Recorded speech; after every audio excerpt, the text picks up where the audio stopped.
now we are here for another recap of Star Wars Rebels. We are, 3 episodes in now, so we're getting it. We're getting into 4 episodes in. Wow. 4 episodes in. Okay, I'm insane. So we're getting into the season, and it's a long season, which that's a whole nother discussion that we could have, but I think it's going pretty good so far. So, you ready to talk about this episode, Jesse? Yeah, let's do it. Right when you get into the episode, it immediately cuts to Cham Syndulla, who we've seen before in the Clone Wars and in the Lords of the Sith book. And I think he's one of the most seen characters in media that's not like a main Star Wars character. True. Like, he's everywhere, always fighting the Empire. He's been in books. He's been in both shows. So a few comics. Yeah, probably. I wouldn't be surprised. So, but we cut into him still fighting the Empire, and the crew comes down and helps him out.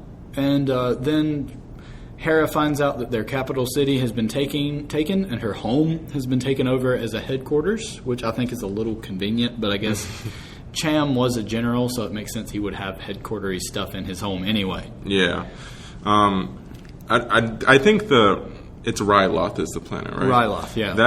That planet and its struggle with the Empire is one of the more tragic in all of canon, really. It's just so, they're so oppressed, and their even spirit to fight back is, So I was happy to visit that planet, because I think it's one that's worth visiting. So. Yeah, there's always something going on with Ryloth, whether they're being oppressed by the Separatists or the Republic, or even like just slavers before that. Yeah. Twi'leks are always in trouble. That's true. But Hera finds out that their family home has been taken over, and she wants to go back and get the Kalikori, this family heirloom that's passed down from mother to daughter, that she wants.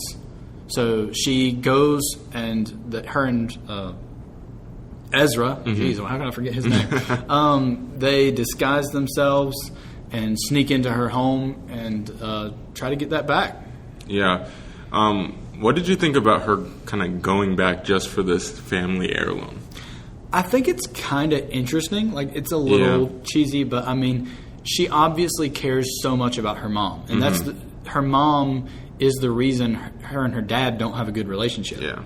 So it was also really cool to see a little bit more of, like, even Chopper's emotion, because Chopper went in with them, and you see the Y-Wing that apparently he was part of, that he was helping to man during the Clone Wars that crashed, and he just kind of stops and is staring at that for a while. So he's not just like a little, quirky little droid anymore. He's got a little bit of character. I don't know. I thought there was a little bit too much to that. Like, they paused on that for a little bit too long for some... I don't know. It's something about it just didn't sit right. Maybe it's just because he's a droid, and I'm like, yeah, they've shown personality, but to have emotion like that, I don't know. It kind of bothered me a little bit, but I'm with you. I didn't mind her kind of staying or going back for just this family heirloom or whatever. The Kalikori, is that what it was called? Yeah. I thought that worked out very well, especially when you consider who the main villain of the season is and his inclusion in this episode. Yes. So, of course, everything goes wrong, and they get caught by Grand Admiral Thrawn. He recognizes who Hera is, I think, instantly. I think so, too. But he doesn't wait to reveal it until he is absolutely sure. Mm-hmm. And he even recognized that Ezra was dressed in scout trooper armor. Like, he just turned and immediately shot him with a stun bolt, too. It was really good. Yeah, I love that moment when Ezra, is slowly, deciding what to do. And he finally does, and Thrawn already is prepared and stops him. That was great. It was a great way to kind of quickly establish that character. Because we didn't get too much about him. Like, we understand him if you know canon and stuff like that, but we didn't get too much about him in previous episodes, so I think this was a good reintroduction to him and emphasis. Yeah, and I mean, this whole episode was kind of centering on establishing Thrawn. Yeah. Like, showing who he is as a person. But also showing that it's possible to defeat him. Maybe not outwit him. Yeah. But to defeat him when he leaves something in the hands of others. Yeah. Because I think the turning point in this episode is he goes off to observe something and leaves the situation in the hand of this commander Yeah, but I think even then, he's okay with losing. And that's why I think he's such an intimidating villain. It's because he's okay to taking L's, as some would say, just to learn something. And he always takes something out of his losses, and it makes him even smarter. And I think that is that's what makes him intimidating to me, at least. Exactly. He was, at the end, the rebels win this round, and they go flying off right past Thrawn's ship. And his crew turns to him and like, do you not want us to fire? And he said, no, they've earned this victory. Yeah. Besides, I found this very edifying, or something like that. He had learned a lot about the crew. He knew their background a little bit, but now he knows them personally, can pinpoint things. And especially, do you think it's going to become more of a battle a mental battle between him and Hera? Because he seemed very impressed with her and how she kind of, in a way, kind of outwitted him in the short run. Obviously, in the long run, it's a completely different story. But in the moment, she was able to kind of outsmart him.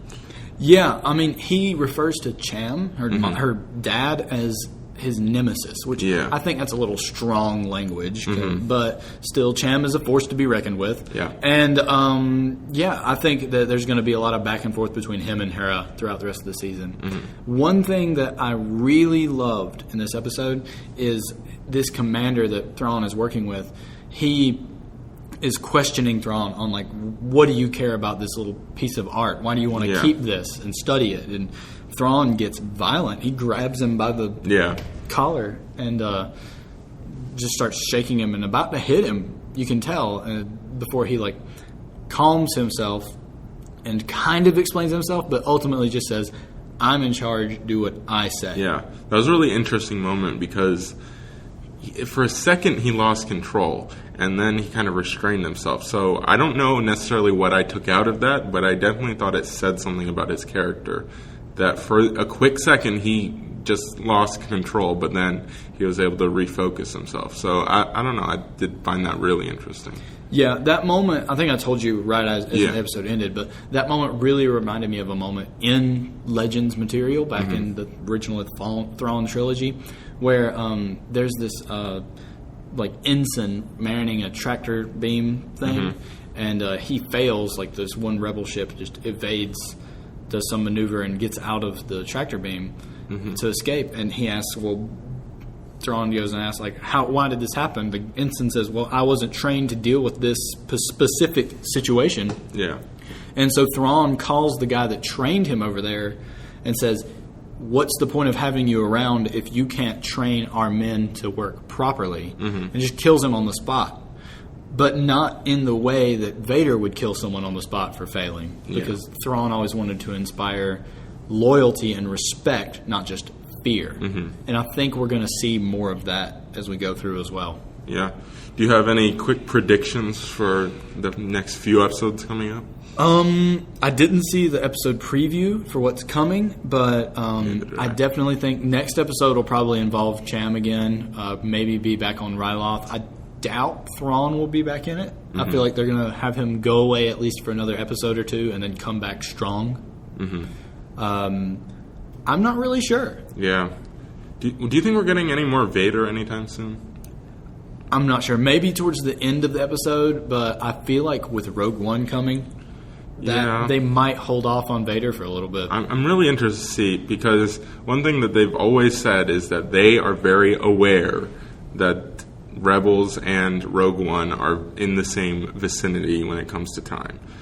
So I'm interested to see how they tie in, if they tie in, what kind of things are going to happen there. So I think that's something to look forward to as we move forward. Yeah, and they may even wait to do those kind of tie-in things till after the movie comes out and we have a better understanding. Yeah, and we kind of get to meet some of the characters that we see in Rogue One earlier. I think that'll be interesting. So yeah, because that's been a big thing with all of these series is you see someone in the movies and then we get backstory. You go back and meet them originally later.